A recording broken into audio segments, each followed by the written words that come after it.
Good afternoon and welcome to the board's work session on today, March 12th, 2020. Prior to this afternoon, the superintendent provided to the board his recommended amendments to the Board of Education requested FY 2021 capital budget and the FY 2021 through 2026 capital improvements program. His recommendations focused on the following specific facility and boundary matters: Bethesda Chevy Chase, Walter Johnson Elementary School site selection, Clarksburg Cluster Elementary School number 9, Crest Haven Elementary School, Roscoe Nix Elementary School, which is solution for Joanne Lolich Elementary School at Broad Acres, Silver Spring International Middle School, and Sligo Creek Elementary School. The board has held one preliminary work session and one public hearing on these topics. Today, the board will consider the superintendent's recommendations. On February 27, 2020, the board had an opportunity to present alternatives ahead of the hearing on March 5th. Therefore, I do not anticipate any alternatives tonight, this afternoon. In the event alternatives are offered during this work session, the board will hold an additional hearing on March the 18th at 6 p.m.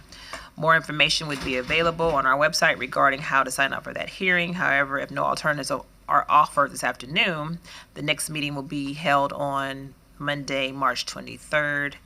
And at that time, the board would take final action on these recommendations. So before we proceed, Dr. Smith, did you have any comments? Yes, thank you. So these amendments really have given us a chance to begin these conversations or pick them up again, really, as we look, and we'll show you some of the historical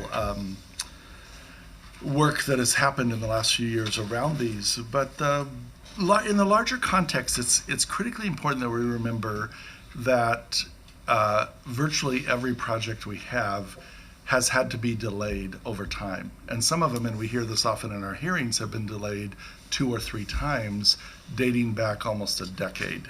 And that's an important piece of the context. And we know why they were delayed. There were 2 reasons things were delayed. One is, over all time, all decades, there's only a set amount of money.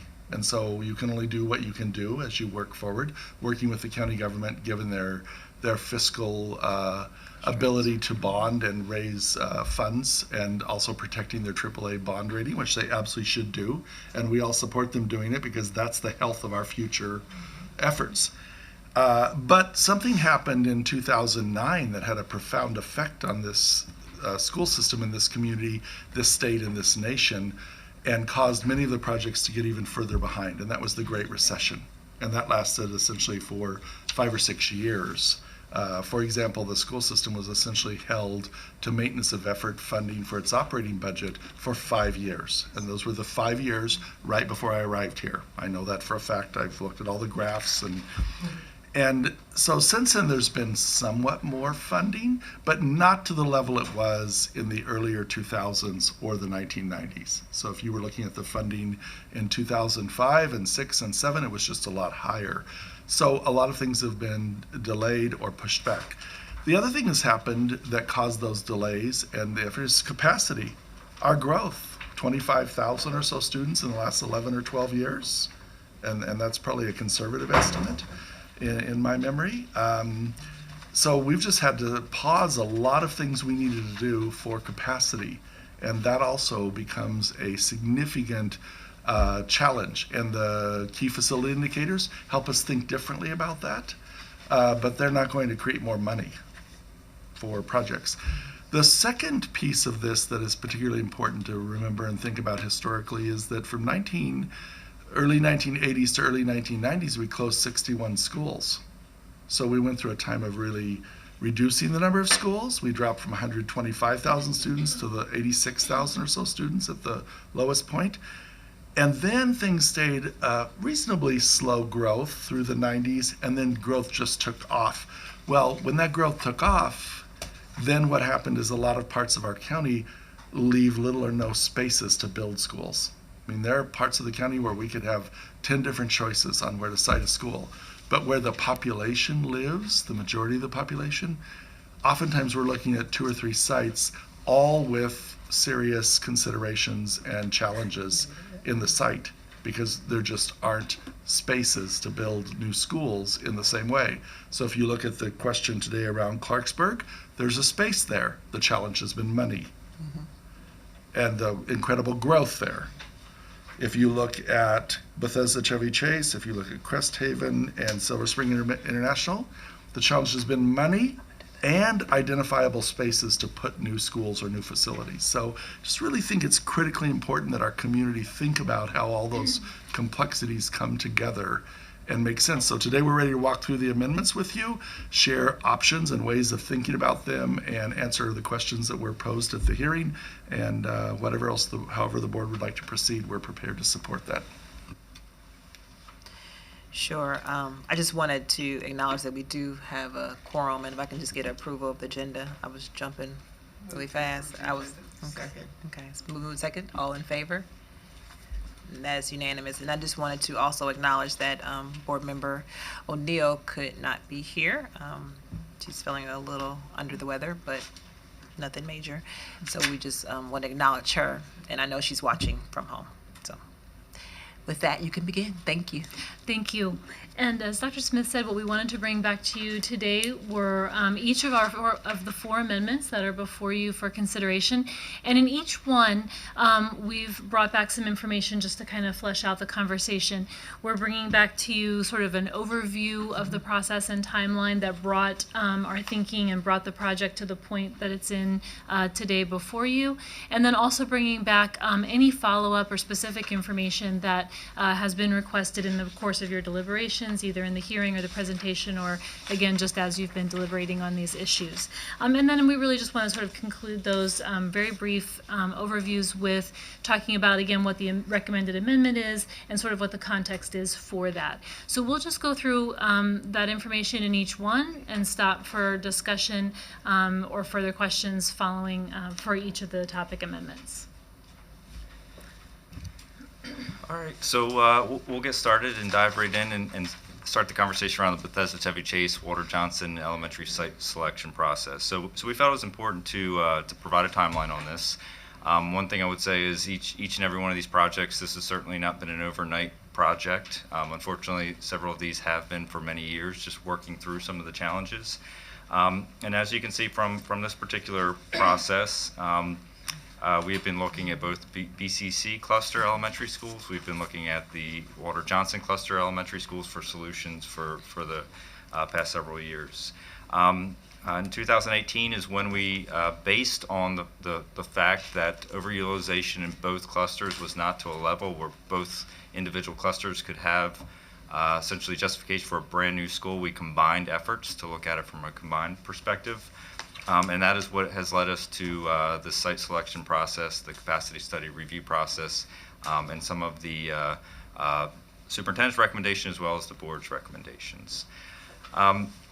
So from a perspective of the overall process, again, just a reminder, the sites that we're looking at include the Grosvenor Holding Facility, Kensington Elementary, Lynbrook Center, the two White Flint properties, and WMAL property.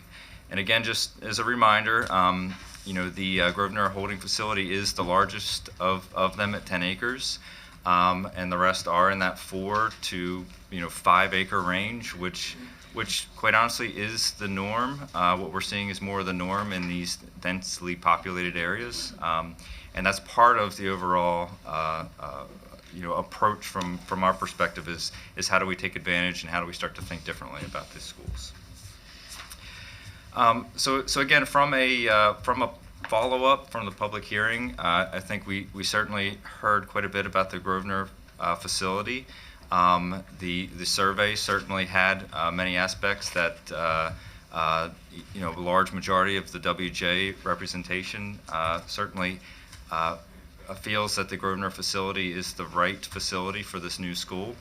But I do want to just walk through a little bit of a rationale why we have some concerns around the Grosvenor facility. For some of you may recall, we did do feasibility studies for our holding facilities about 10 years ago. And part of that was that we did identify some infrastructure challenges at each one of these. And Unfortunately, we were unable to apply the funding to the holding facilities, and that's something that we've certainly struggled with since then.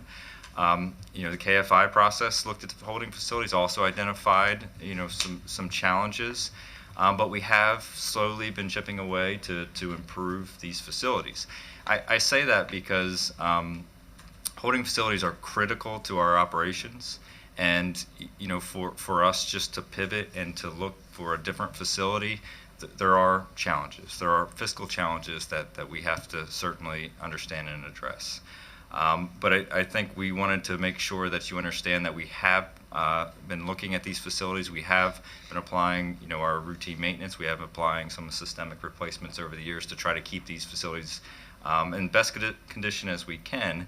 However, they are smaller facilities with lots of relocatables that we continue to work through. I think from perspective, if we were to use the Grosvenor site for a new school, what we would do next from a holding facility is to start to look at some of the available sites. Certainly we would look at sites like Rocking Horse Road, Carl Sandburg Learning Center, which we'll be moving out of this summer, the Montrose Center, Rock Terrace School, which again we will be moving out this summer.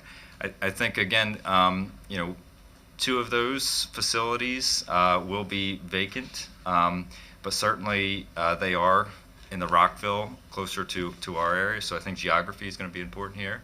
Rocking Horse Road Center is certainly one that we have been looking at from a DCC perspective for many years of can we take advantage of this site currently used for central services.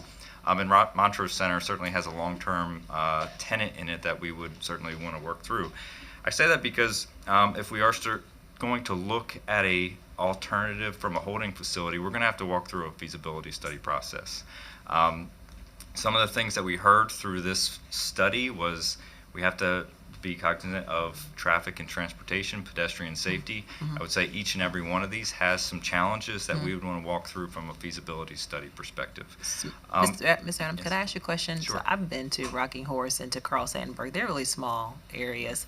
Are they smaller than Grosvenor? So from a property size perspective, a little bit smaller. The Rocking Horse Road Center is combined in a larger property, but it is a smaller area that we would be talking about. So I can give you specific acreage, but it is going to be less than the Grosvenor Center. I think probably more importantly, though, is that they are located in neighborhoods with access road streets that would limit some of our bus operations. So, for example, Carl Sandburg is at the end of a cul-de-sac. I've been there. Yeah, again, it's hard to get in there just with cars. And Rocking Horse Road Center certainly has some narrow streets. Also, some dead ends over there that we'd have to contend with from a perspective of how we get students to and from those facilities. Right. So I'm just asking the question. It would sound like it would be difficult to put our students in a space that's even smaller than what we currently have, because we don't feel like our holding facilities are as big as we would like for them to be. So that would mean even more relocatables if we could even get those on That the is sites. correct, yes. Okay, I'm just asking. All right. And I think another point in terms of accessing the holding center facilities, generally speaking, when they're holding centers, there's more transportation because there's not the walk zone close by. So that again increases the bus and other transportation to the site. Okay.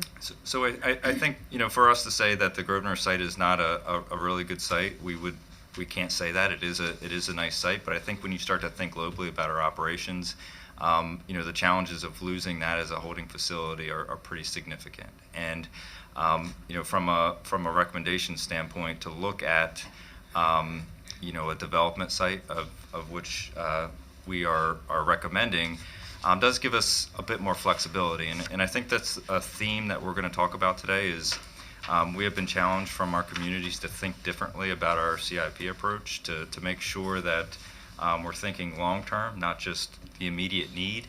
And when you have an opportunity to couple, for this particular instance, couple development with that of unique, innovative school design, as well as leave opportunities for future growth around Grosvenor and a few other sites, For us, that flexibility is really important to consider, particularly when we're talking about some of the budget shortfalls that we're seeing. So again, just to remind folks, the amendment for consideration is to consider the development sites, which are White Flint sites and WMLA. Just from a timing perspective, I would say that the WMLA site has gone through development plan approval in January of 2019, as well as site plan approval in November of 2019. So we can't say exactly when that development would start, but certainly the timeline that we're proposing for a new school seems very feasible to couple the projects. And again, just to remind folks, for that WMLA property, it would consist of about 150 single-family homes as well as 159 townhomes. So certainly that would generate, is expected to generate students to within the overall cluster as well. So I think sort of looking at that, understanding the overall dynamics, certainly, again, to reiterate, our recommendation makes sense for this particular project. Also, from the October 2019 recommendation, the planning funds were designated starting with FY 2025 to start the new design of the new elementary school. However, a site was not identified in that CIP. So I think also part of that, with design starting in 2025, there is some time between now and then, both for more clarity around development, as well as obviously continued understanding of enrollment in both clusters as we move forward. Dr. Smith? So I was going to put you on the spot, Mr. Adams. Sure. The way I understand it, and from my thinking, and I want you to correct me if I'm wrong, that if we were to use Grosvenor as a site for a new elementary school, we would spend upwards $40, $45, $50 million to build a new school there, right? We would most likely budget around $40 million. Yes. And then we would have to spend an infusion of cash to bring up to some level of acceptable standard for one of those sites or a different holding center site. And that is correct. And I think the difficulty in thinking about creating a new holding facility is that we have gone through feasibility studies looking at our existing inventory as well as KFI. So for us just to put a little bit of money in, sort of goes against what we've been looking at from trying to improve these facilities. So we would be talking about considerable capital money to bring on another holding facility, probably in the neighborhood of anywhere from $15 to $25 million. Right. And we did have a case study last year when we looked at trying to create a space for Northwood That's what I said. to avoid Yep. the use of Tilden, and it simply priced itself out of the range of anything we could do. So not trying to push the conversation in any direction. I just think we need to know all of the information as the board considers this conversation. Yeah. No, we just did a bus tour. We have mentioned that. The board members just did a bus tour. We went to WMAL. Did I say it right? Y'all know what I'm saying. WMAL. We went to the Grosvenor site. We went to, I'm going to not get them all right. We went to Kensington Elementary. Turn your light and say the rest. Sorry, Yeah. I'm just reading them. 'Cause I forgot. We saw Lynbrook. Grosvenor's, Kensington Elementary School, Lynbrook Center, White Flint sites, and the WMAL. Yep, it's right here. Were there other ones? No, all the Was ones that all are of listed them? on page 2. So that would be slide 2. Grosvenor It was a Holding good Center, morning. Kensington Elementary, Lynbrook Center, White Flint alternate site, White Flint Elementary School, and WMAL. Huh. So we were able to see that. And on the bus tour, I mentioned when we were talking about Northwood that we brought up a holding school, what the cost would be for a new holding school, and just trying to really be thoughtful about where we put the holding school so it could be a central location so that, our kids aren't on the bus for longer than what they have to be. So if okay. No, that was my only question. But we're opening up for discussion. I'm going to start with Mr. Tinbite. Ms. Dixon? So I just wanted to just thank you, Adrian and Seth, for accompanying us on the bus tour this morning. I think it's really helpful It is. to go out and see the sites for ourselves. in addition to all of the Bethesda possibilities, we did take a look as well at Highland View and Parkside, and down at that Sligo Creek area. I was quite taken with the WMAL site aesthetically, the way it sits in the neighborhood as well. The other question that I had, you answered, Seth, about the development that was there, because there was a nice house over there across the way that said that that was where some of that was going to be, and then to the right of the site as well, that was under consideration. So, thank you for that. It was very informative to go. Thank you. Thank you, Ms. Dixon. Mrs. Smodrowski? I will just echo the comments of Ms. Dixon. Thank you very much for putting out these tours. I'm so glad that we've started doing them because they really are very helpful. It's much nicer to be able to see and put things in perspective realistically, and particularly the size of the streets and how easy or challenging it would be for bus traffic and all of that other kind of stuff. So thank you for that.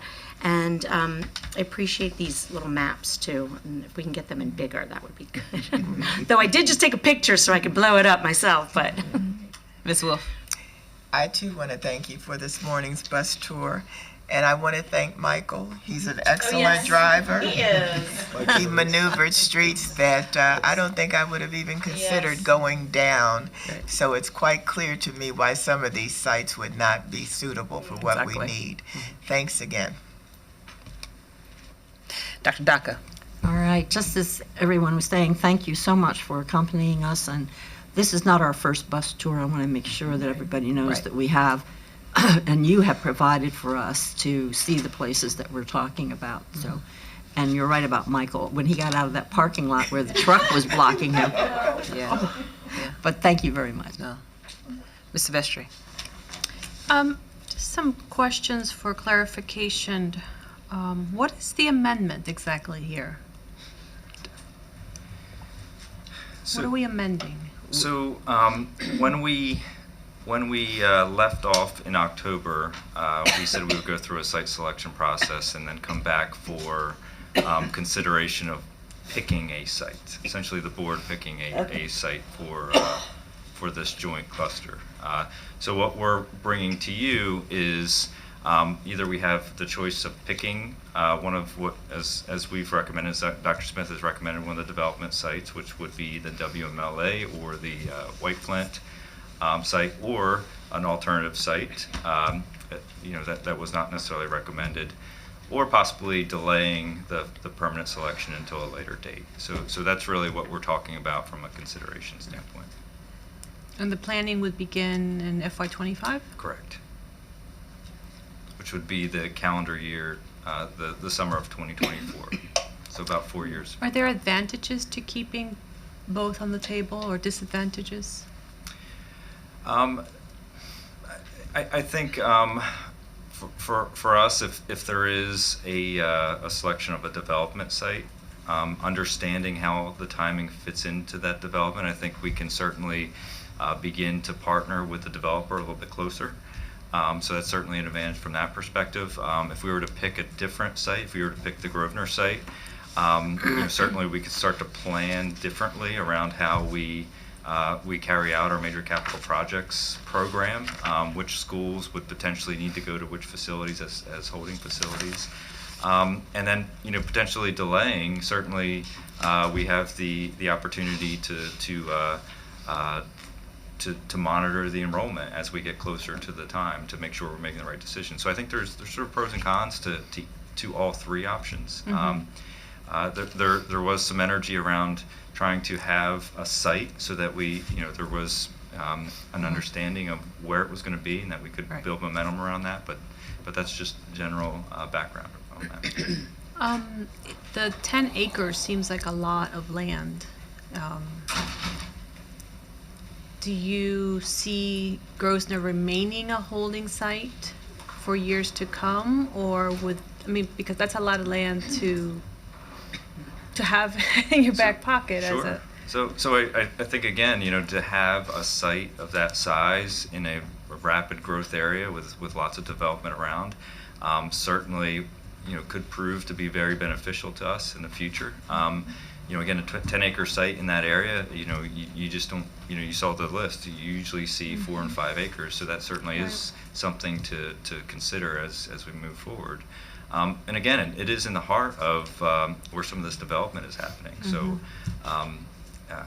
and particularly from a perspective of access and roadways, it's in a really good location. And you need how much for an elementary school, typically? So I mean, it differs, but I think if you're talking about a compact urban design, certainly we can do that on a 4-acre site. Our smallest site is right around 2 acres, so it can be done. But when you start to think about what we're used to as a county from a K-5 elementary school with a 2-story and a big soccer field and a baseball field, certainly that starts to look like 7-8 acres. So we're just seeing a little bit of a dynamic and a shift. So, but we are looking at that smaller site size of making sure we can provide all the amenities. So, And you go ahead. I'm sorry. Go ahead. and your search for holding sites continues, or the plan is to improve the current ones that we have?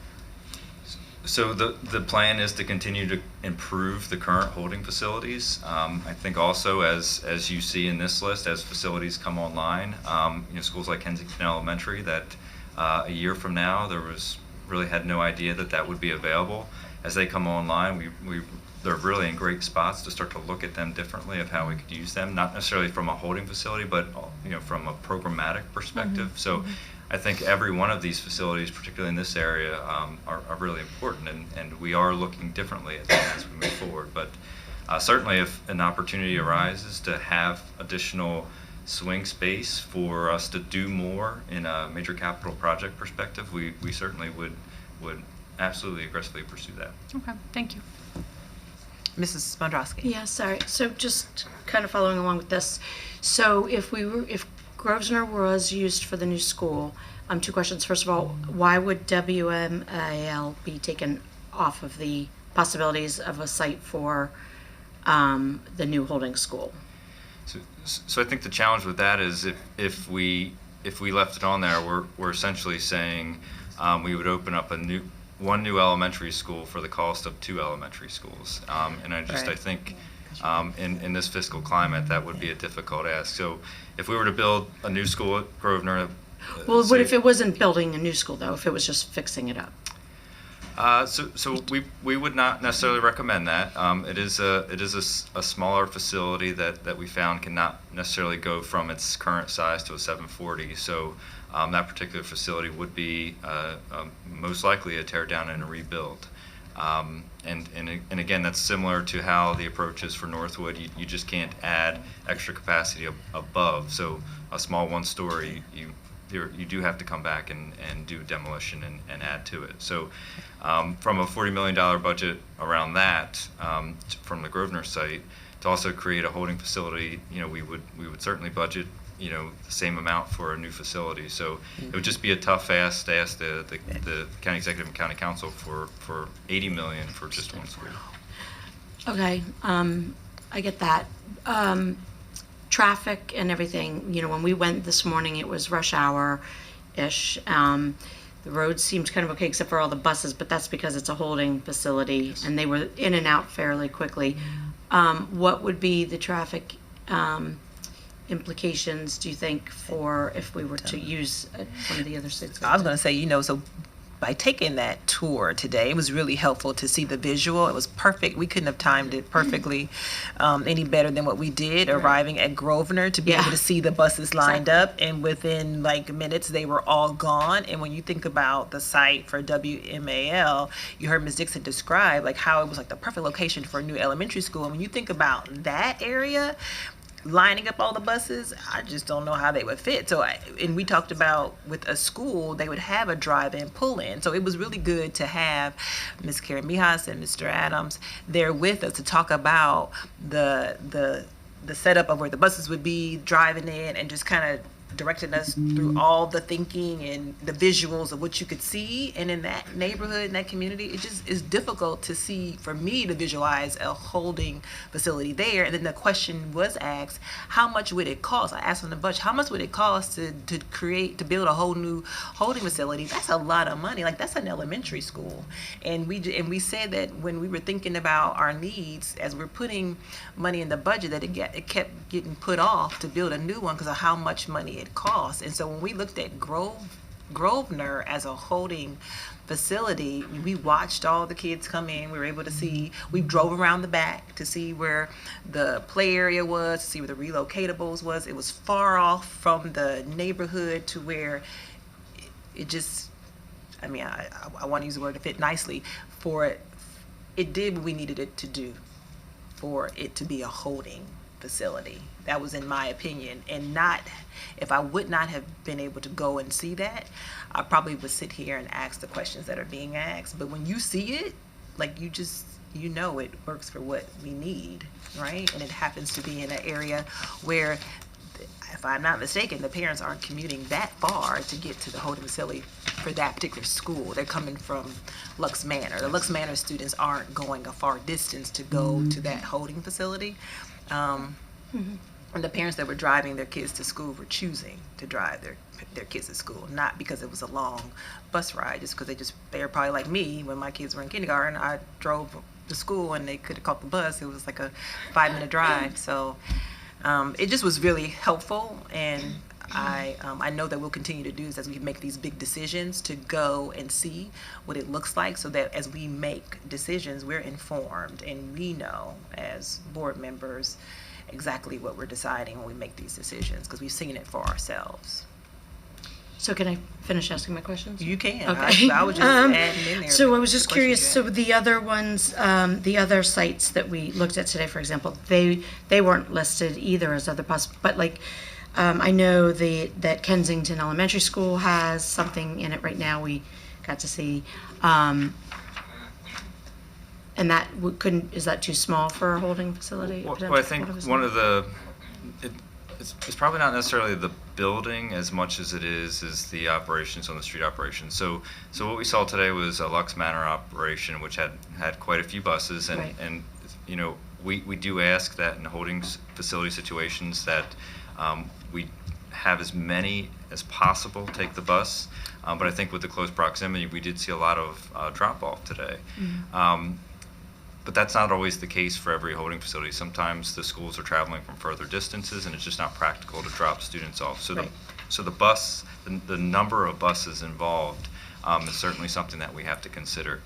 So when you look at a school like Kensington Elementary, to try to stage buses in that area, yeah, just from the surface, we have not done Yeah. traffic studies, just proves, just looks to be very problematic in order of just keeping traffic flowing. Well, you certainly couldn't have had them lined up on the streets the You way they could did not. it at Grosvenor. So, okay, I appreciate it. But yeah, I was just trying to think if there were other ways of not making it be an $80 million project for 2 schools, because, you know, we've been hearing for years that Grosvenor needs to be updated and renovated as well. So if there was a way of figuring out how to do 2 things in the same type of budget, obviously that would be And I think ideal. that gets back to the point of why we would want to invest in this, is so that we don't end up in a similar situation with our existing holding facilities. So if you don't invest in them up front, you know, a few years later you'll be coming back saying, why didn't we invest, and we should be investing in these facilities. So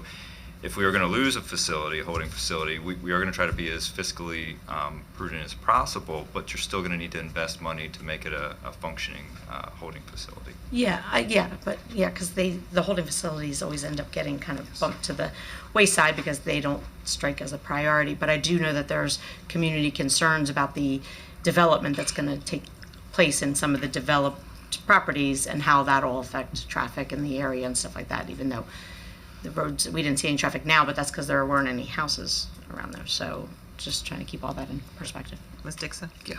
No, I just think that from what we saw today, it would be fiscally irresponsible to do away with the holding facility and not build, Right.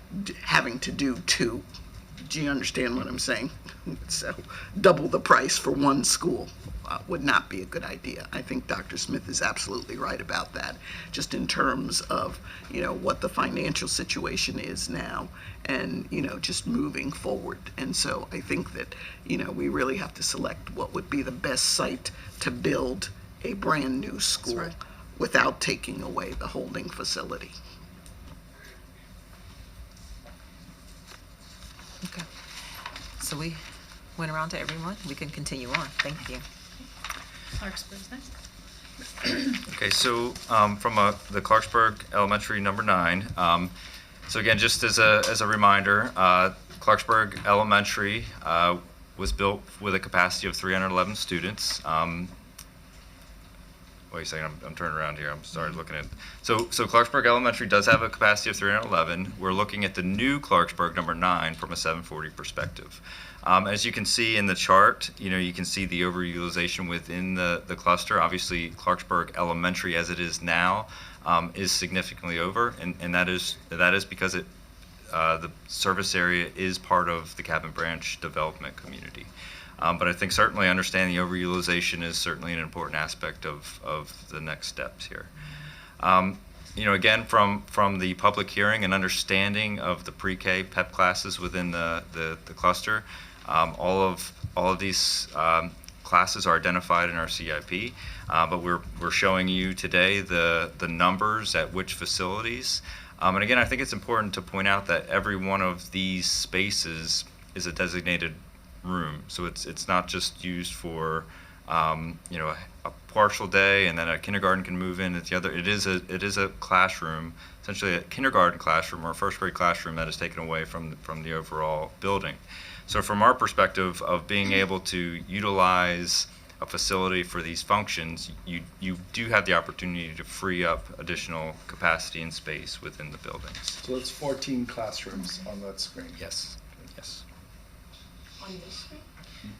And this was one of the pieces of follow-up that had been requested in terms of the conversation about pre-K classes that are in the elementary schools in the Clarksburg cluster. If those pre-K and PEP classes were able to be housed in the existing Clarksburg school, it would free up some additional room for other enrollment at those schools. That was that's the connection here. Do we know how many rooms are in Clarksburg Elementary School currently?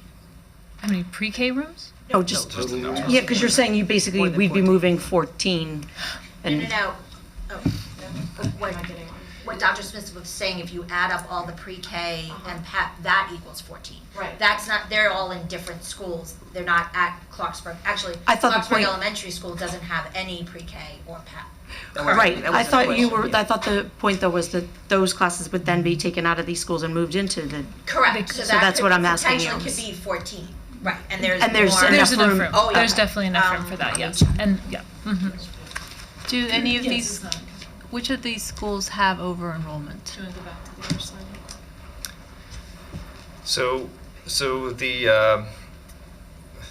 let me go back to my notes here. So if you look at, so this is all the elementary schools in the cluster. Again, Clarksburg Elementary School is over by about 400 students. As Seth said, the majority of those students are from the Cabin Branch community. And then you can see, for example, Daly has about 84 seats overutilized. Fox Chapel and Gibbs actually have some room, not a lot of room, 63 seats, about 100 seats. 100 seats is about 4 classrooms. Little Bennett has very small, it's 26 seats available. And then you can see Snowden Fordham and Wilson Winds is over 78 and 14 respectively. And why this is important is because the new school, as we were working through the fall, we would be talking about a boundary study. So when you think about a boundary study, if those 14 classrooms are still at those schools, that's certainly part of the implication of a cluster-wide boundary study. So I think that's why this is relevant, because if you're looking at a boundary study from a cluster perspective, you have to take that into consideration. Whereas from this recommendation, if you're able to pull those classes out and consolidate in one space, you actually free up room in facilities. Some of the facilities are over capacity and some are not.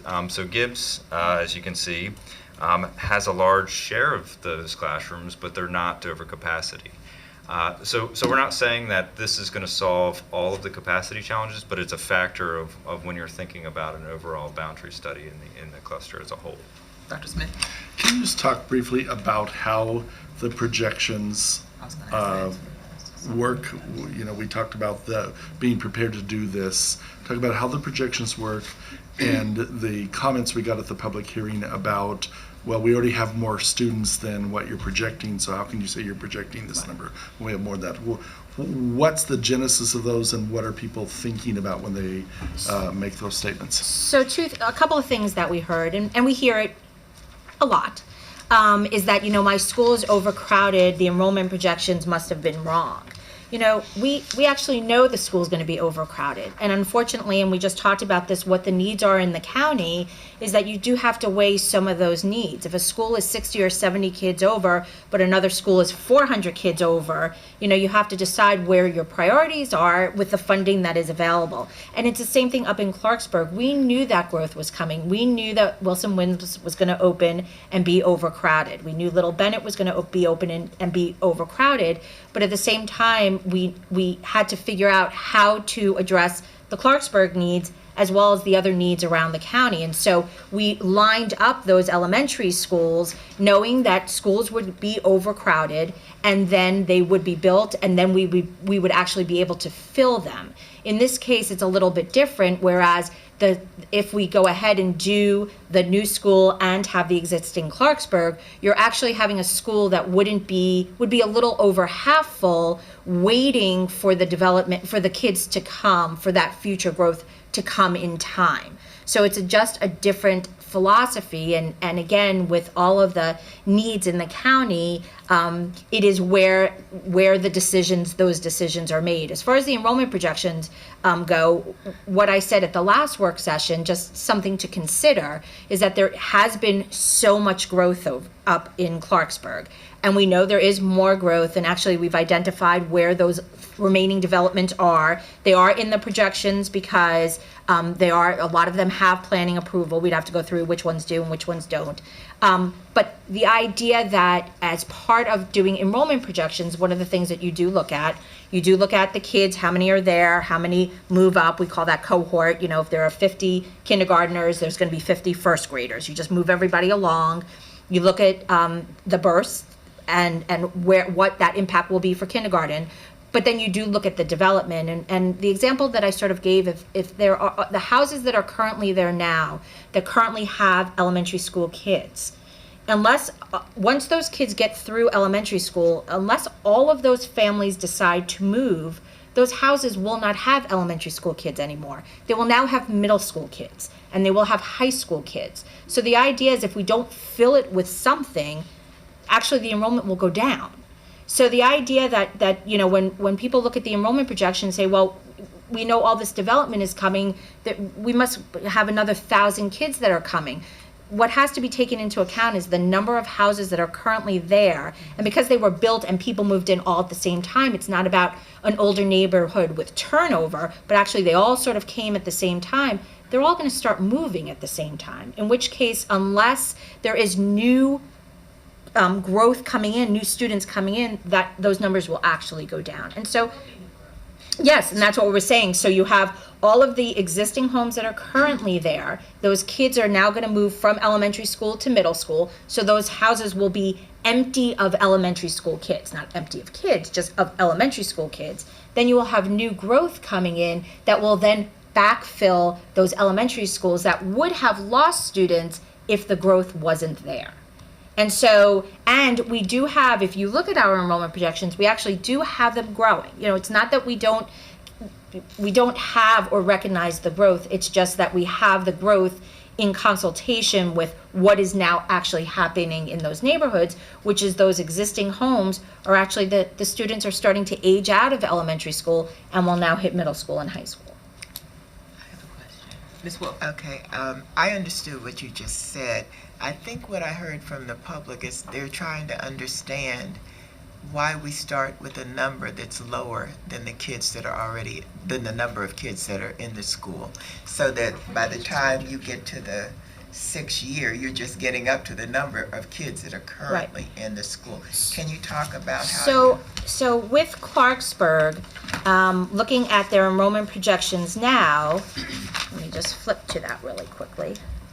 Clarksburg Elementary School, we have them at around 606 for next year. We have them at 722 in the last year of the CIP. And as we always say, we plan in the last year of the CIP. So we actually have them growing yet another almost 120 students beyond what they currently are this year. So we actually are reflecting that growth. It is not that we're not reflecting that growth. But we're only voting for 18 open seats. So I think it's important. Maybe I'm misunderstanding what they were asking, but I thought they were asking the number of kids that are in the school. How many kids are in Clarksburg right now? And I think, yes, and I think that part of what's important to understand is that the CIP is printed at one moment in time, but we monitor enrollment all the time. Right. And so those two things, we don't reprint the CIP every time we monitor enrollment, and we don't reprint, so we do reprint it in the fall, and we do update those numbers as we go forward. There's always going to be that rolling disconnect with what's in the printed book and what's in the school. But just because it's a printed disconnect doesn't mean it's an actual disconnect, because we are monitoring enrollment constantly. We get monthly updates with our Office of Shared Accountability. We update those all the time. We do update the spring numbers as we go through this process and before the board's final book is printed in June. So there are multiple touch points in which we can update the numbers. I think what Adrian was trying to add on to that is, even though the number is increasing, and again, we are monitoring that with our Office of Shared Accountability, the trend is still, what we're showing is an increase of over 100 students. So we can go ahead and apply our trend to the actuals that we're seeing in the school and account for that. So I think folks often, and I definitely understand this, look at the book and sort of see a number that's outdated. And again, we print it at a moment in time. We're required to report to the state September 30th, as is every jurisdiction. But that's not the end of our process. It's just a printed moment in time. Dr. Smith? We've gained over 1,000 students since September 30th across the system. And those are not equally distributed, 5 per school. If they were, our life would be much easier. So, and it all goes, to all those things fitting together. Yeah. And if I can, I'm sorry, if I can add one more thing, I think that, when it comes to the amendments, again, we are cognizant when we bring those before you of what those increased enrollment numbers are and of the trends, and we're confident that what we've represented does include those additional numbers. In relationship to the Clarksburg amendment that we're bringing, again, it's really about staging all of the enrollment through a movement to one school to allow us to have the ability to build at the second school to accommodate that future enrollment. It's not a recommendation that says Clarksburg's not growing. That's not what the recommendation is. The recommendation says Clarksburg is growing, and here's a way that we can effectively manage both of our schools, keep some continuity for the student body population in Clarksburg, and allow ourselves an opportunity to build at the existing site when needed without having to disrupt students further. So that's the staging of this recommendation, and I do want to emphasize that I think some folks are hearing it as we're not doing something. We actually are absolutely continuing to create that space and continuing to give ourselves the flexibility in the future to add more space as we see it come online. Ms. Silvestre? Yeah, I think that, I think what I heard the community say is that it's growing so fast that we're going to need both schools open, and that we should consider that in the planning rather than the option of one and then let's see what happens. But we can't predict what's going to happen exactly. But I think one thing I wanted to clarify is they gave some really high numbers in terms of their actual enrollment to date. Do you have that number?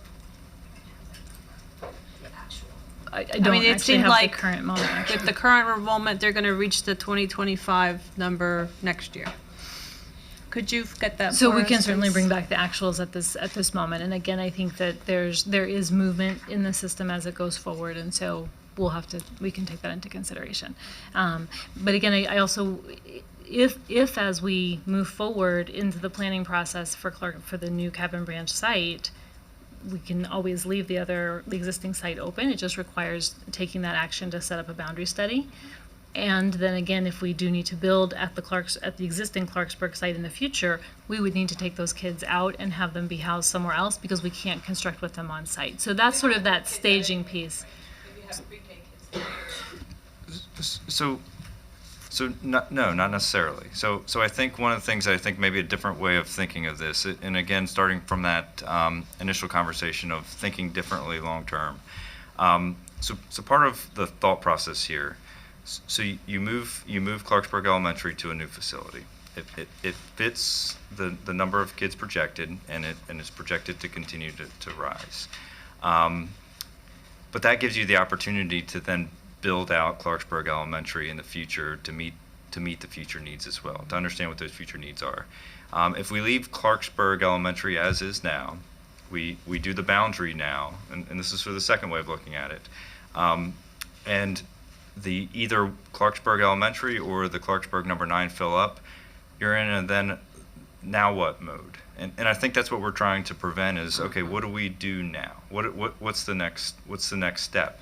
Versus if you move now without a boundary, we definitely have the opportunity to build out Clarksburg Elementary while different programmatic elements are in there versus a full comprehensive school. It's just a different dynamic at that facility.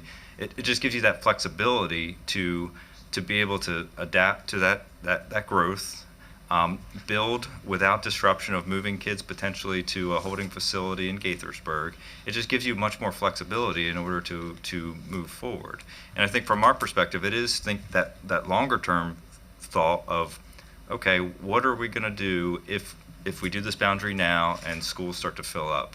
Then you're going to have to do another boundary, and you're going to have to make some more addition, but it's going to be very disruptive to the kids that are there. So I think, again, that's just the thought process of how do you do this in a way that's going to be as minimally disruptive to students along the way. Dr. Smith. The board doesn't have to make this decision Right. now. That's the bottom line. This conversation needed to happen, though, because I'll point out, as I started this meeting, the growth and the lack of funding. When Clarksburg was envisioned, I didn't live here, but I know this, nobody envisioned that schools would be slowed down to the degree they were in building. So I've been to every single one of these schools: Clarksburg High School, Rocky Hill, Wilson Wims, Little Bennett, Snowden Farm. They're all new schools, essentially new schools. And there's tremendous need across the whole county. And then all of a sudden, the money dried up. And so when the people of Clarksburg say you haven't kept up with the building, they're absolutely right. And how that master plan was envisioned in 2000, when was it developed? 2002 or 3 or 4 or 5? Early 2000. Nobody envisioned 2009, when the state of Maryland went into a special session to cut the funding of schools across the state because the fiscal outlook was so terrible, the operating budgets. So we just I'll push back on this. I was in Maryland, I know. And since I've lived in Montgomery County just under 4 years, I drive up there all the time. The houses have exploded and the schools haven't kept pace. So the board can choose to make this decision about redistricting next November, or depending on what happens with the school and the current CIP, the following November. So that it just is there, and it's a chance for the community conversation. And everybody knows now the lay of the land, but if the growth is as extreme as all those developments that were listed in that hearing by speakers, then you're going to have to move everybody out of Clarksburg Elementary School and rebuild that school pretty quickly, because you'll be back to a Wilson Wims with 1,200 kids in it. I mean, we're slightly over at Wilson Wims, and we just moved half the kids out. So it's just a bunch of facts and how we deal with them. And the money is super important, because there's a lot of county here and not enough money to cover it all. Yeah, well, we definitely want a community conversation. Ms. Dixon. Yeah, and what you say is absolutely true, because I remember in 2009, Paint Branch was delayed 2 years. I cried and said, but I can't stay here 2 more extra years. And we had done all the work for the educational specifications and design. And I remember Dr. Weiss saying, you'll finish it. And we did. and stayed an extra year to Yep. put the stamp on it. Thank you for doing that. Yeah. Okay. All right, so you can finish. Thank you. So I think that really does conclude what we what we wanted to bring back. And as Dr. Smith said, we brought it forward just to indicate sort of our thought process on the planning, and also because in the fall we had said we would begin the boundary study process. I think our recommendation at this point is to wait on the boundary study process, and then the board again can make a decision at a later point in time of how to move forward with the staging. Yeah, I believe all board members are in support of that waiting, right? Okay, so there's no further discussion. We can move on.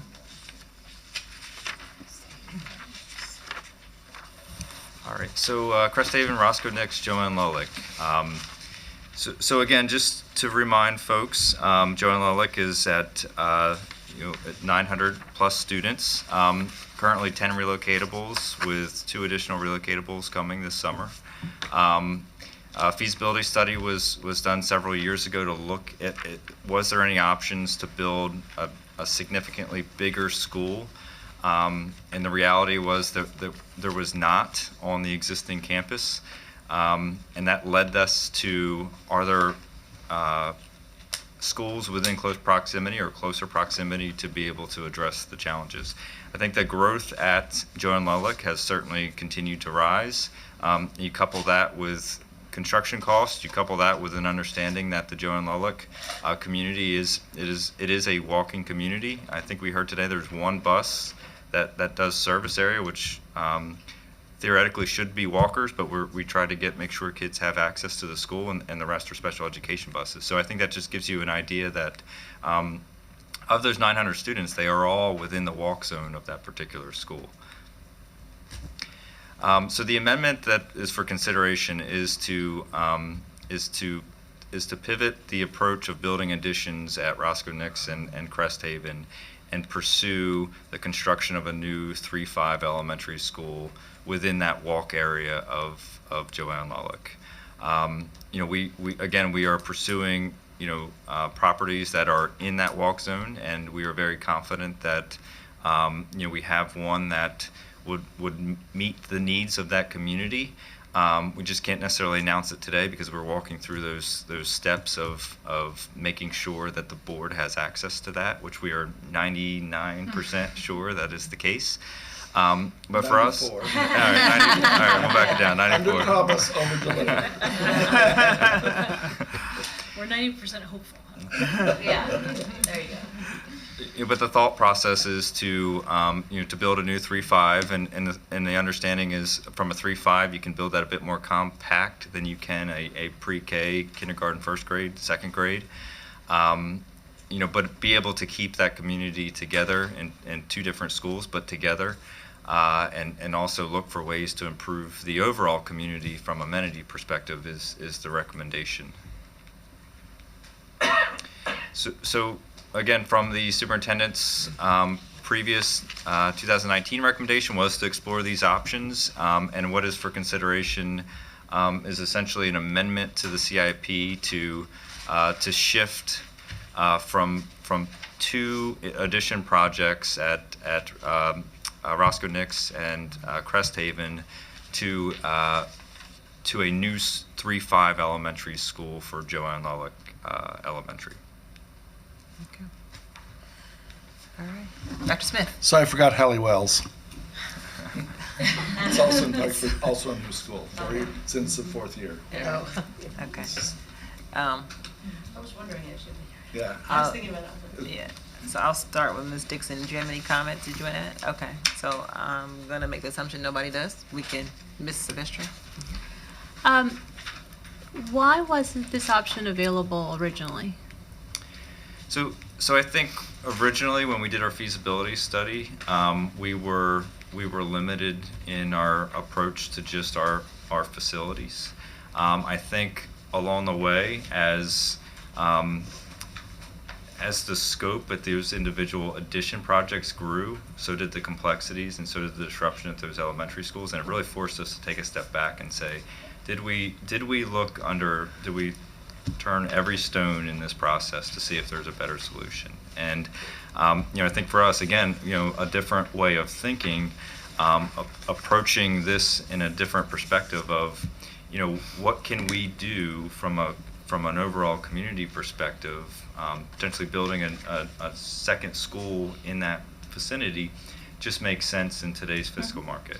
And I think too, we have to acknowledge the cost. So when you look at the possibility of building additions, and those additions, several years ago were half the cost of what they are today, and you look at what a new school costs, and they are the same. I mean, it makes so much more sense to take that step back and to pursue the new school versus those disruptive additions. So I just think a few dynamics that have changed since we initially recommended this. But for us, this is absolutely the best decision for that Joanne Lolich community. And the community seemed pleased at the hearing. Thank you. Okay. Continue. All right, so the last one is our Silver Spring International edition, which also includes Sligo Creek edition. So again, just a little bit of background on this one. There's a couple things to this. So Sligo Creek was part of the 2015 DCC capacity study, so I think that's certainly something that we have to acknowledge, that elementary schools in that area have had significant growth, and we've been looking for ways to accommodate that growth. The second is that we also went through feasibility study at the middle school to look for expansion opportunities. The shift over that duration, and actually the urgency over that duration, was the Purple Line construction. And again, that didn't sneak up on anyone, but I think when we started to really dive deep into how do we add capacity, but more importantly, how do we manage a closed high school that now houses a middle and elementary school that will also have a mass transit stop right out of its front doors. How do you manage that? Definitely changed the overall urgency of this particular project. So from a pure capacity number, if you were just to look at these schools without the context of what's happening in that surrounding area, they probably would not be very high on the overall priority, just from a pure capacity number. But again, you look at it from a security and safety, you look at it from a site logistics, it has risen to a very high priority from the board's perspective and MCPS as a whole. So we worked through those processes, looking at a variety of different options. The project, quite honestly, grew over the years. And that is because of a couple reasons. One, that existing Old Blair is designated historic, so there's limitations to what we can do. And there was also this understanding that with both schools in the same building, there was sort of space sharing. And what I mean by that is the first floor of one area is used by the middle school, the second floor is used by the elementary, the third is by the middle, and it's created a lot of circulation and other complexities. So our thought process is, we're going to do a project, let's fix some of the issues. Let's fix all of the issues. And that's where we essentially have been coming from the beginning of this, as to how do we solve these issues. Along the way, certainly we have come across several challenges, cost increases, and as early as last fall, the superintendent did recommend a 1-year delay, and that delay is necessary regardless of what we do or what decision we make around this project for a variety of reasons, but more significantly just from an implementation standpoint. So the project was looked at from a 1-year delay from a 2022 to a 2023 completion date. I'm sorry, Seth, could you go back? Yes. Could you speak specifically about uncovered site Oh, challenges? yes. We talked about Your light. the Yes. drawings. Okay, sorry. And sorry, I skipped over this part. I thought it was coming in a later slide. But some of those challenges along the way, from essentially where we left off with community meetings to where we are now, and we presented to you the parking lot revisions around the Purple Line. That whole process is about a year behind schedule, and that's a year behind schedule because of the challenges that they've encountered on this particular site. everything from utilities that were either not supposed to be where they were, or utilities that no one knew were there. We've hit some, or they, not we, they have hit some rock and some site challenges as they're working through their project. And at the same time, we brought on a construction manager for pre-construction services. So we started to couple all of this together with an understanding that we were going to have to excavate about 18 feet down in front of this existing building. What was that going to mean with the understanding of all the challenges Purple Line encountered? It means added cost and added time. And essentially that is what we learned through the Purple Line work. And if you drive by there today, they're still out there working, and they're going to continue to be out there for probably the foreseeable future.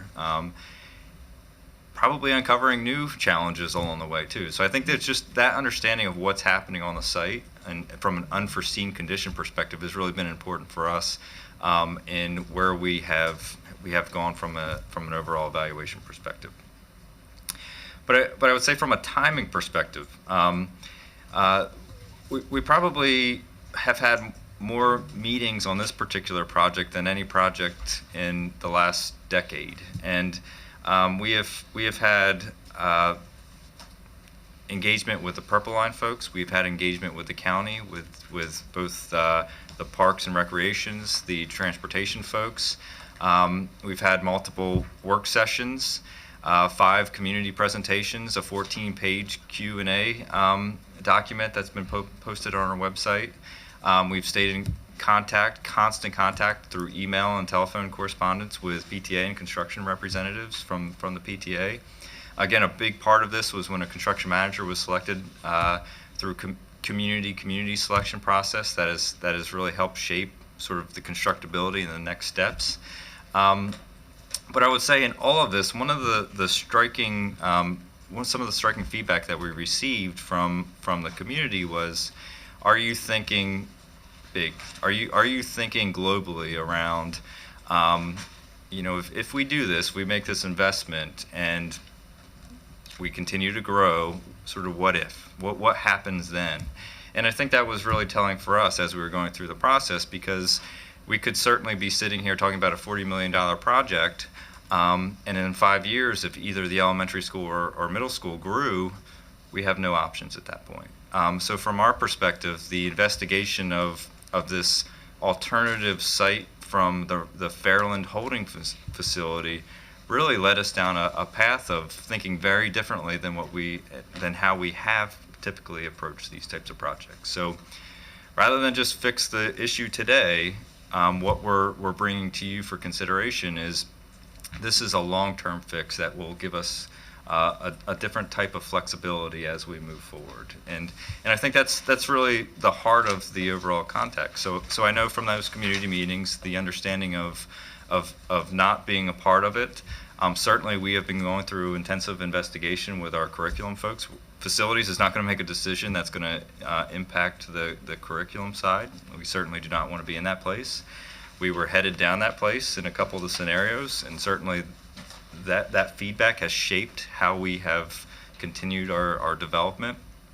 But for us to consider within this amendment the opportunity to relocate Sligo Creek out of the old Blair High School facility and then give Silver Spring International the full building to grow, as well as look for opportunities to even add different programmatic elements, is certainly a win-win.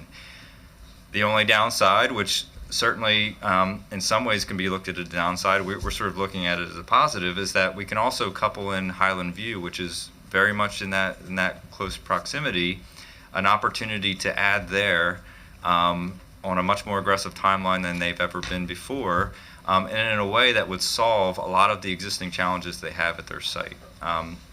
So as I shared with some board members today, we probably have had 3 different feasibility studies at Highland View, and the continued challenge over the course of those feasibilities was, at a limited scope, we really could not fix the fact that the main playground area is about 20 feet above where the school is. But we have looked at it from a bigger school. You can actually bring the school up to that level, which opens up infinite possibilities from circulation, from ADA accessibility, from play. So for us, why it may be a downside from a perspective of we were going to have to look at Sligo Creek from the perspective that we can't house all of the students at the Parkside building. We do have the opportunity in a very close proximity solve another issue and another challenge in another elementary school, and in a way that does not impact the overall program. And I think for us, and I have said it at community meetings, this was really sort of the stars aligning with the Parks Department moving out of the Parkside location, with our previous work around feasibility study at Parkside, at Highland View, and our continued dialogue with the challenges and constraints around the old Blair building where Silver Spring International and Sligo Creek are, has led us to this point where we think with this one project we can solve issues at 3 schools. And for us, that's just not something that we could, that's sort of that stone unturned. We could not leave that unturned because it is something that would give us long-term flexibility and in a way that is really impactful and powerful to these schools. So for us, the amendment for consideration is to modify the scope, expand the scope of the addition project at Silver Spring International and Sligo Creek to one that would relocate Sligo Creek permanently to the Parkside location, as well as adding an addition project to the Highland View, and continue our work with the security and the capacity infrastructure at Silver Spring International Middle School. So it's essentially a modification in the overall scope in the text of the CIP. We'll start with Ms. Dixon. You have any comments, thoughts? No, just to thank you for the presentation and to, say to all of those who are watching us that, going to these sites and seeing them, firsthand, I think has just been invaluable.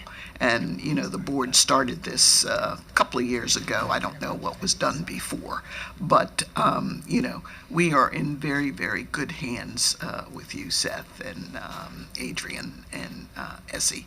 And I think you guys are doing a thoughtful job with all of this, and we are trying to maximize the use of the dollars that we have. So thank you very much. I should have said out loud, I have an order in my head in which I call on board members, and so I started with Mr. Tinby and Ms. Dixon.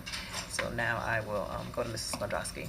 My apologies. I just want to thank you for everything. We really appreciate it.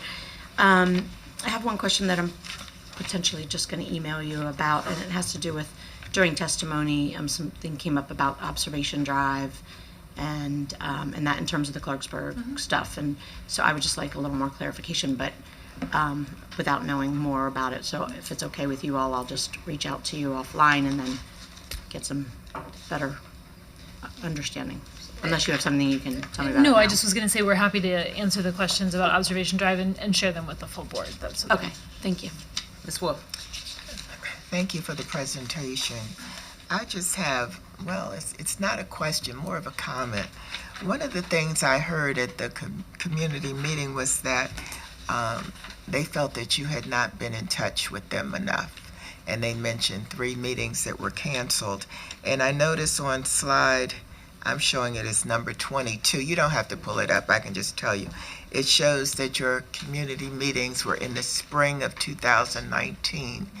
So that was over a year ago. All I want to say is that I hope that you will reach out and stay in touch with the community and let them know what's going on and give them enough notice so that they can get to the meetings, because sometimes I hear, and I don't know if this is true, that the meetings notices will come out on a Sunday night and the meetings on Monday. And I just think that if you can give them more notice, people are interested in this and will come out. Thank you. Dr. Daka? Yes, I want to thank you for all the work you've been doing with us, and you always answer our questions no matter how many times we call you up or come over and track you down. I really do appreciate that. And I know I mentioned earlier that we have been going out to see the sites, and I didn't say where, but I want to mention the places that we have been. We went to Twin Brook. When we were talking about Bayard Rustin, we also went to Bethesda and Rockville area. I think it was just Bethesda and Rockville, and that was interesting. 'Cause I'd heard of those schools, but I didn't know just where they were, and they're close to this building. We did Clarksburg and Gaithersburg, and the Gaithersburg one was pretty interesting because we went down the back roads that people don't always see. And then the trip that we took today was really so helpful, and thank you again. Thank you. Ms. Silvestre?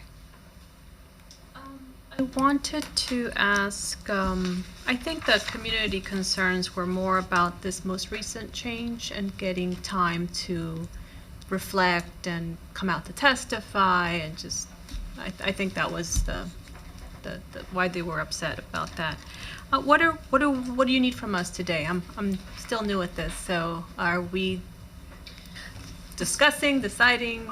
So today is a work session for discussion and answering questions and providing the information. The board is scheduled to take action on March 23rd, and so we'll be bringing back to you resolutions that reflect the superintendent's recommendations on these projects. And then on the 23rd would be, if there were something significantly different that the board wanted to put forward today as an alternative, that would be the other action for today if there were something of that degree of difference. Mm-hmm. What about the environmental concerns that folks brought up about the park side? It was considered in the past but not utilized.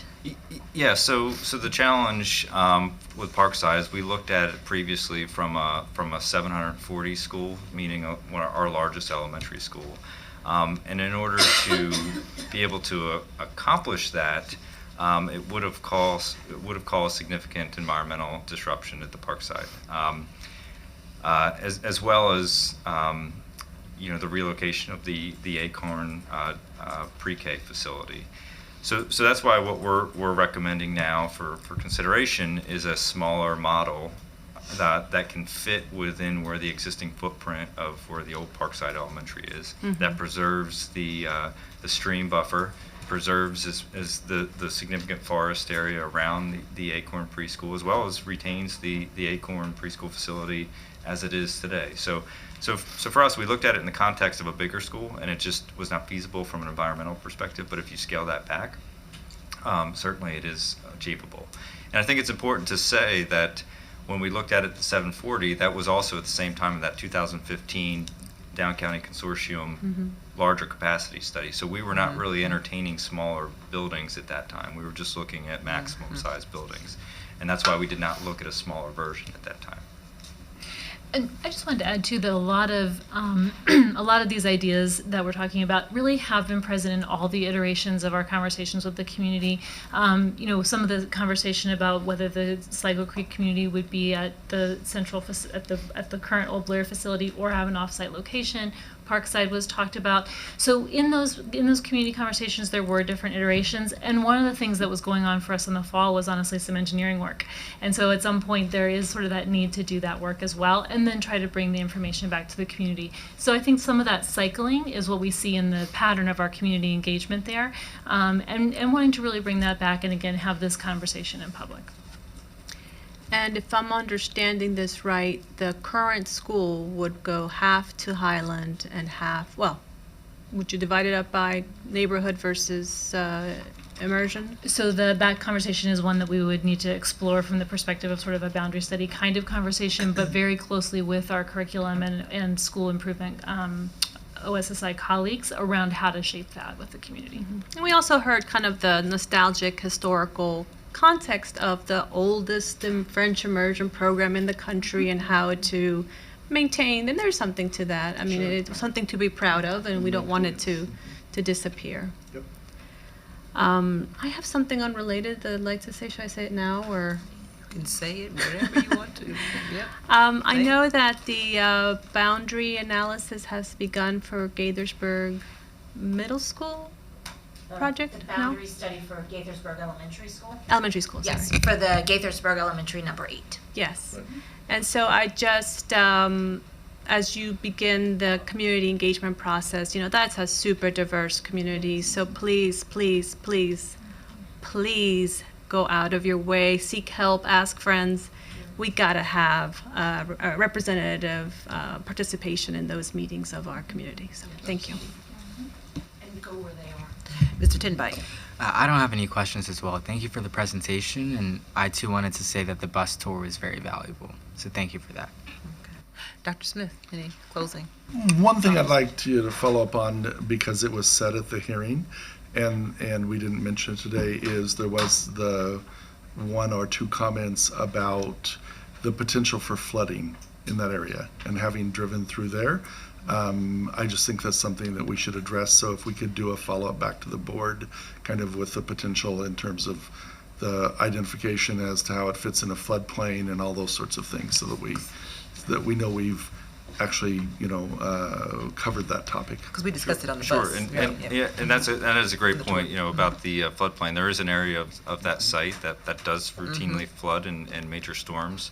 One of the things that we would certainly investigate is the opportunity to have secondary access. The site is adjacent to another street, which is part of the Sligo Creek service area as is. So with this pursuit, we would also look for pedestrian safety and pedestrian improvement opportunities, and if that meant also a vehicular access point. And I say that why that's important is because the one road, Sligo Creek Parkway, I think everyone knows has had flooding challenges for many years, and right now that is the only access point. But we do have opportunities to have a secondary. So we are looking at the floodplain. That is very important. And that certainly has been part of our thought process, is how do you do this in a way that you can maintain operation of a school no matter what, and we feel very strongly that there's an opportunity to do that here. Good, thank you. Ms. Evans? Yes, Ms. I did want to ask, because the community was so unsettled about this discussion and feeling like they still had a lot to say and references to other folks that couldn't come out today, will there be opportunities for them to continue to have conversations with you about their concerns and their preferences? Yes, absolutely. So we did have 2 meetings recently.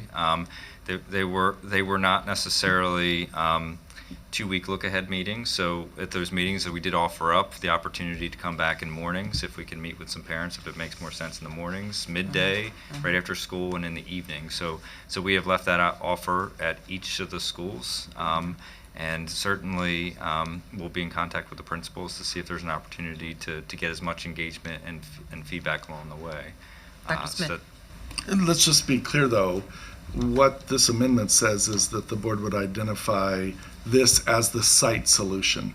And so the conversations in the future would be about the programmatic issues, about how to structure the different schools, about the design of the school, all the typical things we do. The problem we face is we could go out and do a different site selection. We could. There aren't other sites. That's what we know. And so that's the challenge. So the people who are hoping that we can find a site back on the other side of the current SIMS, it doesn't exist. We had people who talked at the hearing about, well, this is not walkability for my child at this new site.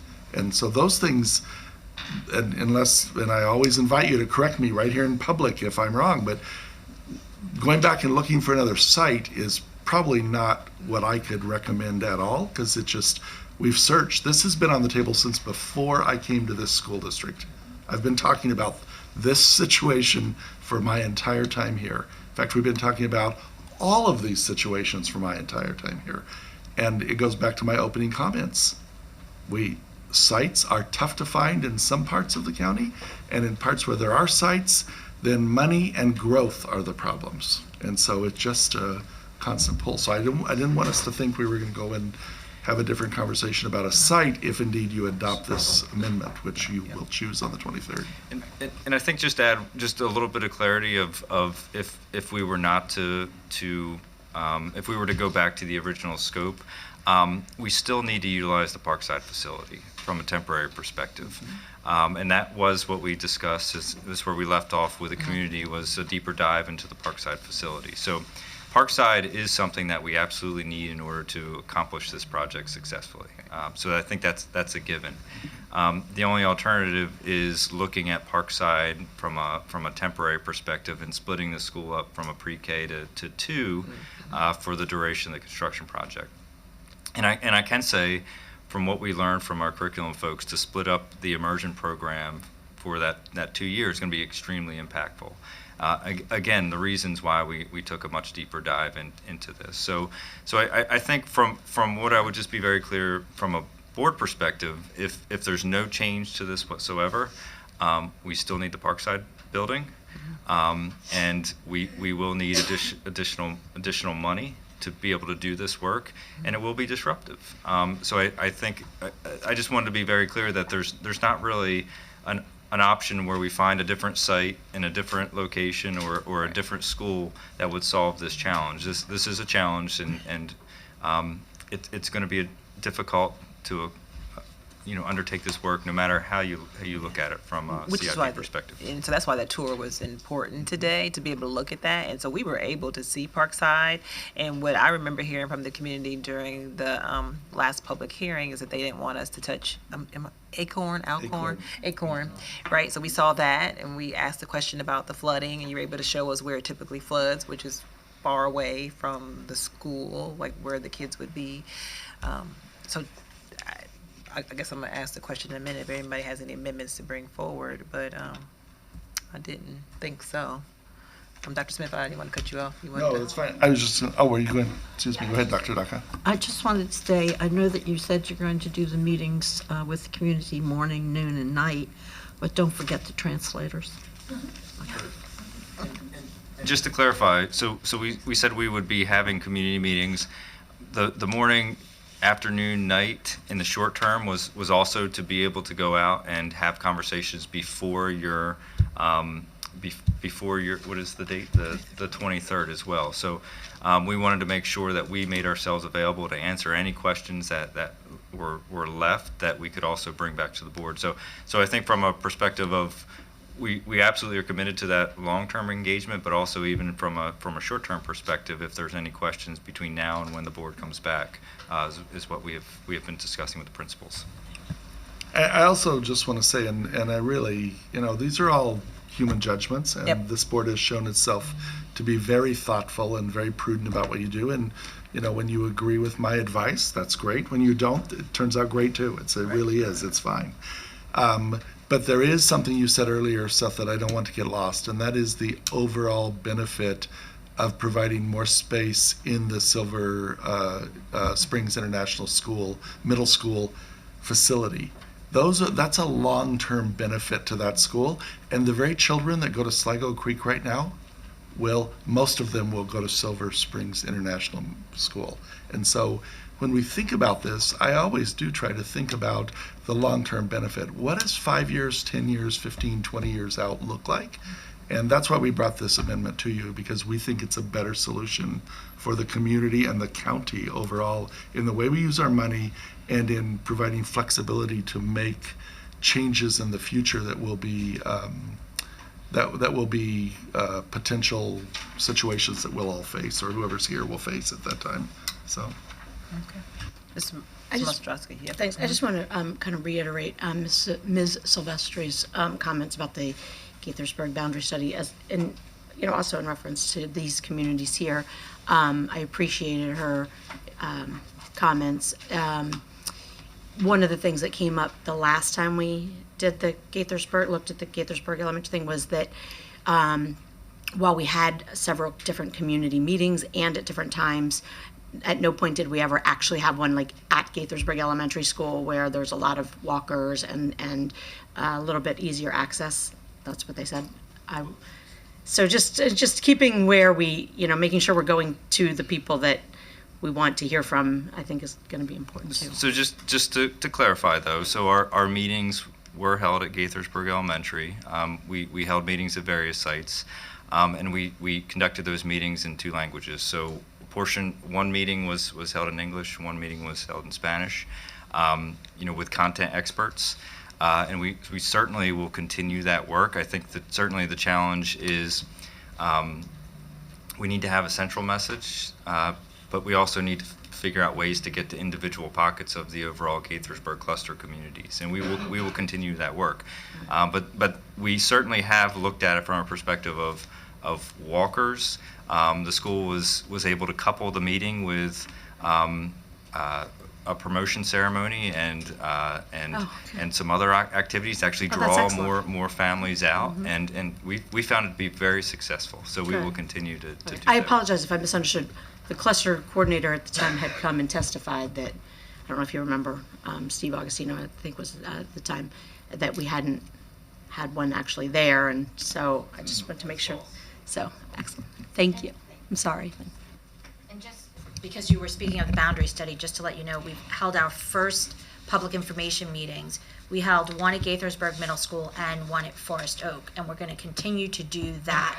So in the Gaithersburg Elementary School community, of course, Gaithersburg Middle is on the backside of Gaithersburg Elementary School, so certainly that is a walkable for that community, but we also wanted, because remember, we are doing all of the elementary schools in the cluster. So to have it at an elementary school, we were concerned about turnout, how many people. So holding it at the middle schools seemed to make more sense so that we could have more people attend. So one is at Gaithersburg Middle, one's at Forest Oak Middle. It's the same information for each of the sets, the same thing, the same way we did it for the Seneca Valley, Clarksburg, and Northwest boundary study. And we do have translators there at all of our meetings. But also understanding that we still need to go out to schools like Summit Hall and other schools to make sure that we take the information to them as well. So we started the process, just started it. We're going to continue this work over the next until the next 4 months. So. Dr. Smith? Let's be sure we engage our Office of Student Family Support and Director Everett Davis and the many resources we have there through the people that work for us. So let's just engage them to do some different kinds of outreach too, as we've been doing along the last couple of years. Big churches. Yep. Ms. Dixon. Yeah, I just want to say I appreciate your thinking out of the box, and also want to point out to everyone that there are different people now who are in charge of this process, and I think understand the board's concern about community engagement. But I think it's a partnership. It has to be a partnership as well when they are sharing the information for the PTA, school administration also, to get the information out as well. Oftentimes I think we could have one person, dedicated to, just disseminating information, and I'm not sure that would ever be enough. We are very demanding in Montgomery County, but once again, it is a partnership with when you're getting the information for folks to show up and, ask their questions as well, because they don't sit around fiddling their thumbs during the day and, working at night as well, and, having families and going home and sleeping so they can come back and work the next day. Again, I think is, we need to be, considerate. Absolutely. So anyway, thank you. All right, so thank you all.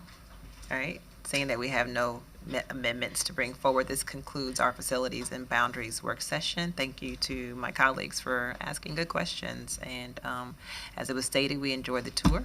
It was very helpful, and we will come back again to make our final decision on March the 23rd. So at this time, if I can get a motion to adjourn. It's been moved and seconded. All in favor? And that is unanimous. Thank you.